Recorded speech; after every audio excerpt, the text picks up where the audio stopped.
नमस्कार मित्रों, मैं कमलेश साहू स्वागत करता हूं आप सभी का आपके अपने YouTube चैनल संकल्प विद के साहू में। मित्रों, आज हम इतिहास के बारे में पढ़ेंगे। आइए मित्रों, इतिहास हर एक भर्ती परीक्षा में अपनी अहम भूमिका निभाता है। इतिहास से संबंधित बहुत सारे प्रश्न प्रत्येक भर्ती परीक्षाओं में आते हैं। तो इतिहास के शुरुआती अध्ययन के रूप में आज हम लेते हैं इतिहास क्या है, उसका शाब्दिक अर्थ क्या है, इतिहास के जनक कौन है, इनके बारे में मोटी मोटी जानकारी हम जुटाएंगे, जहाँ से ज़्यादा प्रश्न उठने की संभावनाएं होती है। मित्रों, मैं विश्वास दिला सकता हूँ आपको कि जो इस लेक्चर के माध्यम से मैं पढ़ाने का प्रयास आपको कर रहा हूँ, तो उसमें पक्का है कि एक न एक प्रश्न कहीं भी नहीं गया। सभी प्रश्न आपको एग्जाम की दृष्टि से बहुत ही महत्वपूर्ण लगेंगे।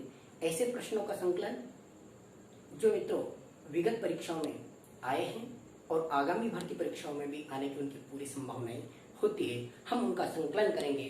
तो आइए मित्रों, देखिए इतिहास किसे कहते हैं। इतिहास शब्द का निर्माण दो शब्दों के योग से हुआ है। इति धन हास। मित्रों, इति और हास। इति का शाब्दिक अर्थ होता है पहले से, हास का शाब्दिक अर्थ होता है घटित होना, अर्थात पहले से घटित होना, अर्थात ऐसी घटना जो पूर्व घटित हो चुकी है।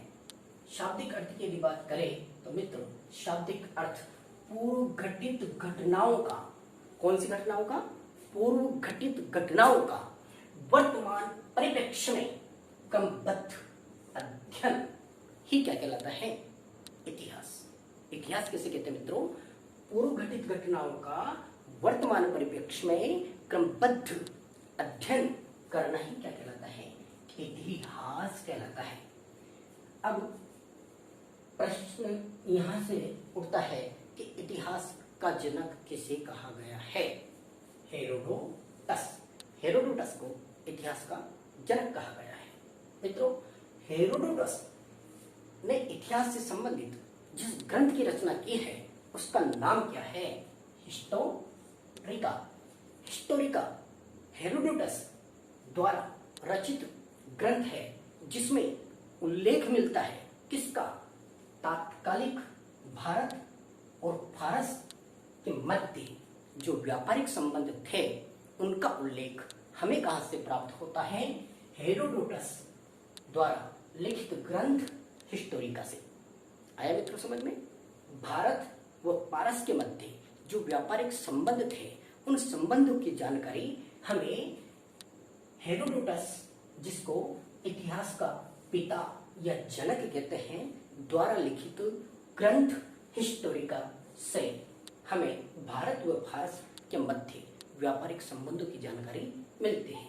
नेक्स्ट, विभाजन, अर्थात जो इतिहास का विभाजन हमने 3 चरण में किया है। कितने चरणों में किया है मित्रों? 3 चरण में। प्राग ऐतिहासिक काल, आद्य ऐतिहासिक काल और ऐतिहासिक काल। प्राग ऐतिहासिक काल किसे कहते हैं? नाम से पता चल रहा है, प्राक्धन ऐतिहासिक, अर्थात इतिहास का प्रथम चरण, प्रथम काल, अर्थात इतिहास का जो पहला चरण है उसको कहते हैं प्राग ऐतिहासिक काल। अब प्राग ऐतिहासिक काल के अन्य नाम कौन कौन से हैं?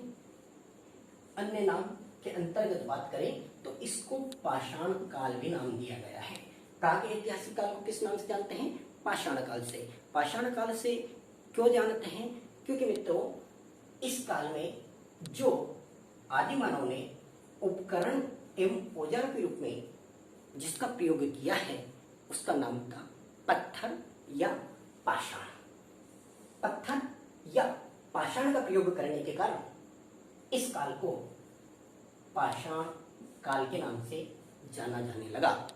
मित्रों, प्राग ऐतिहासिक काल में जो सामग्री हमें प्राप्त होती है वो पूर्णतः अलिखित सामग्री इस काल में हमें प्राप्त होती है। प्राग ऐतिहासिक काल में लिपि का विकास नहीं हुआ था। नेक्स्ट प्रश्न, प्राग ऐतिहासिक काल में जो उपकरण आपको प्राप्त हुआ है उसका नाम क्या है? उसका नाम है मित्रों हाथ की कुल्हाड़ी। हाथ की कुल्हाड़ी प्रथम उपकरण था किस काल का? पाषाण काल का।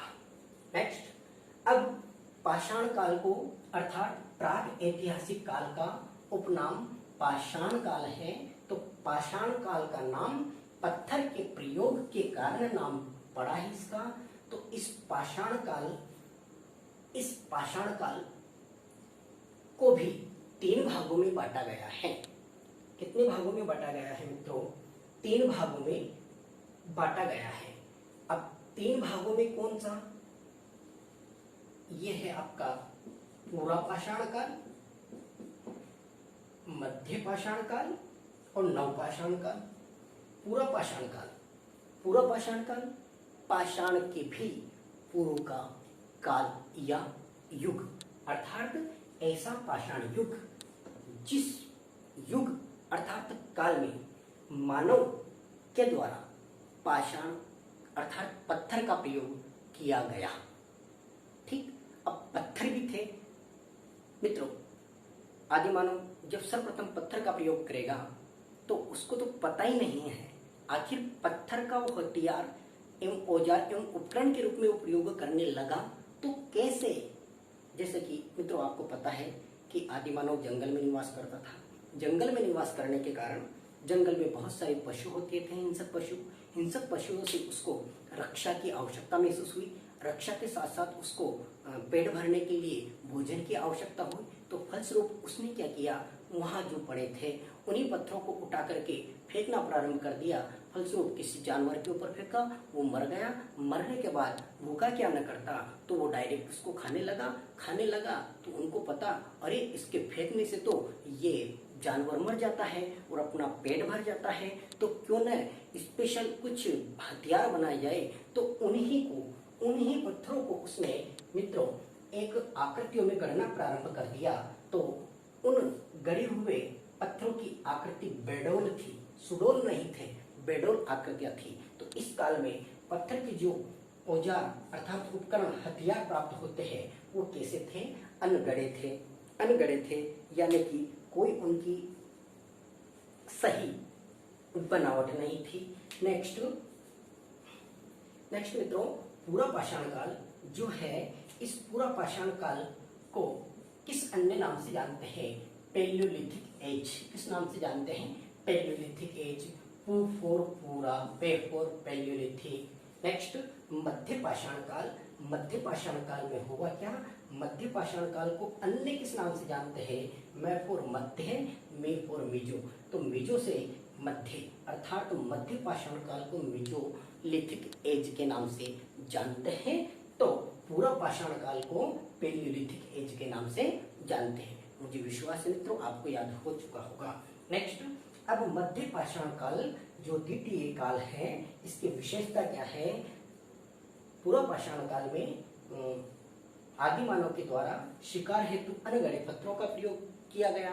फिर धीरे धीरे समय निकलता रहा और उन्होंने उन पत्थरों को विशिष्ट आकार देना प्रारंभ कर दिया, अर्थात उनको नुकीला बनाना प्रारंभ कर दिया और तीखा बनाना प्रारंभ कर दिया। अर्थात अनगढ़े और बेडोल पत्थर पूरा पाषाण काल की विशेषता है और सुडोल, नुकीले एवं तीखे पत्थर मध्य पाषाण काल की विशेषता है। तो मित्रों, तो धीरे धीरे शिकार खेलते खेलते वो सारे ही उनके अंदर एक समूह की भावना का विकास हुआ। समूह की भावना का विकास होने के उपरांत मित्रों उन्होंने जानवरों को पालना स्टार्ट कर दिया। जानवरों को पालने के उपरांत वो एक समूह में रहने लग गए।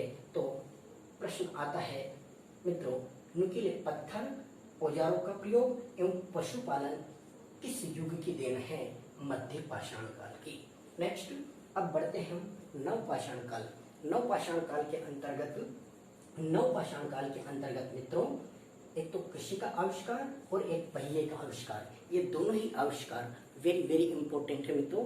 यहाँ से हर बार की परीक्षाओं में प्रश्न आए हैं।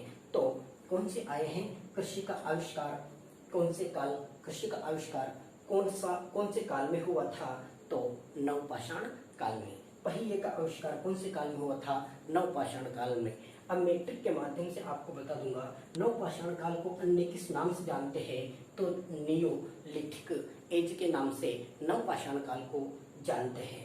मित्रों अब सुनिएगा कि पूरा पाषाण काल में शिकार के अलावा मित्रों एक आविष्कार और हुआ था, आग का आविष्कार। किस काल में हुआ था? किस काल में हुआ था ये आग का आविष्कार? पूरा पाषाण काल में। अब इसको हम कैसे याद रखें? मित्रों जब आग लग जाती है तो पूरे ही घर को जला डालती है। जब आग लग जाती है तो पूरे ही घर को जला डालती है। अर्थात आग का आविष्कार किसमें होता? पूरे यानी कि पूरा पाषाण काल में। ठीक मित्रों, नेक्स्ट तो ये अनगढ़े पत्रों का इतना इंपॉर्टेंट नहीं है। नेक्स्ट फिर भी आप याद रखिएगा मध्य पाषाण काल में क्या पशुपालन, यहाँ भी बहुत कम आता है ये। तो पशुपालन कौन से काल के दिन है? मध्य पाषाण काल के दिन है। और नव पाषाण काल में दोनों ही इंपॉर्टेंट है मित्रों कि पहिए एवं कृषि के आविष्कार ने, पहिए एवं कृषि के आविष्कार ने आदि मानव को कौन सी गति प्रदान की? नव गति प्रदान की। अर्थात पहिए और कृषि के आविष्कार ने आदि मानव को नव गति प्रदान की। मुझे विश्वास है मित्रों आपको पसंद आया होगा। तो आपको लगता है तो मित्रों चैनल को सब्सक्राइब करना, कमेंट्स करना और अपने मित्रों को शेयर करना ताकि मुझे इससे पुनर्बलन मिले। मित्रों बढ़ते हैं आगे। अब वेरी इंपॉर्टेंट के तहत आते कृषि के प्रथम साक्ष्य हमें कहाँ से प्राप्त होते हैं? आपको पता है कृषि और पहिए का आविष्कार नवपाषाण काल की देन है।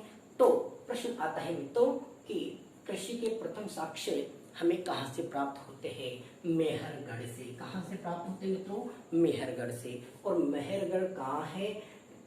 बलूचिस्तान पाकिस्तान में स्थित है मेहरगढ़ स्थान। वहां से हमें सर्वप्रथम कृषि के साक्ष्य प्राप्त होते हैं। और सोहन संस्कृति क्या है? सोहन संस्कृति क्या है? मित्रों आदि मानव पाषाण काल में विभिन्न प्रकार के पत्थरों का औजार के रूप में एवं उपकरण के रूप में प्रयोग करता था। जब उन उपकरणों की तुलना चीन, जावा और सुमात्रा के उपकरणों के से की गई है तो उनमें बहुत कुछ साम्यता होने के कारण उस संस्कृति को कहा गया है सोहन संस्कृति। कौन सी संस्कृति कहा गया है? सोहन संस्कृति। अब एशुलिन संस्कृति क्या है?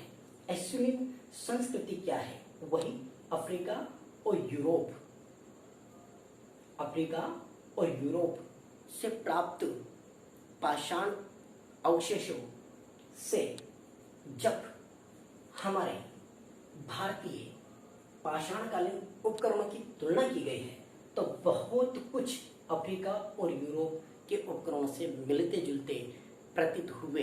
इस कारण से हमारी इस संस्कृति को किस नाम से जाना गया? एशुलिन संस्कृति। एशुलिन में मित्रों अफ्रीका यूरोप आएगा और सोहन संस्कृति में क्या आएगा? चीन, जावा और सुमात्रा। ठीक है मित्रों। अब नेक्स्ट प्रश्न, चावल के प्रथम साक्ष्य हमें कहां से प्राप्त होते हैं? मित्रों कोल्डी हवा। कोल्डी हवा एक स्थान है जो कि हमारे भारत के अंदर उत्तर प्रदेश में पड़ता है। वहां से हमें प्रथम साक्ष्य प्राप्त होते हैं किसके? चावल के। तो धन्यवाद मित्रों।